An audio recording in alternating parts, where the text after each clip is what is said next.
Dhaka university তো একটা মাদ্রাসা হয়ে গেছে এখন, এই জঙ্গিদের একটা ভাষা। তোমার তো লেখা নাই, পড়া নাই, জ্ঞান নাই। আগে তো সমানে সমান চলতো, এখন তো সেটা চলছে না। তুমি যদি ভারতকে যদি দাদা ডাকায় ভাই ডাকাইতে চাও, তো ভারতের চেয়ে তোমার লেখাপড়া, জ্ঞান বিজ্ঞান বেশি লাগবে, রিসার্চ বেশি লাগবে, তোমার অর্থ বেশি লাগবে, তোমার চরিত্রের দৃঢ়তা এর চেয়ে আরো বেশি লাগবে।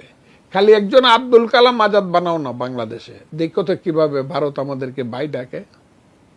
তা তো বানাও না, বানাও তো জঙ্গি। একজন আব্দুল কালাম আজাদ বানাও। আমি হাসিনা বানাইতে তো বলি না, আওয়ামী লীগ বানাইতে বলি না যে আচ্ছা ঠিক আছে ভারতের সাথে দাসত্ব করবো, নো, ওইটা আমি বলি না। আমি তো বলি এইরকম লোক বানাও যে মাথা উঁচু করে কথা বলতে পারবে।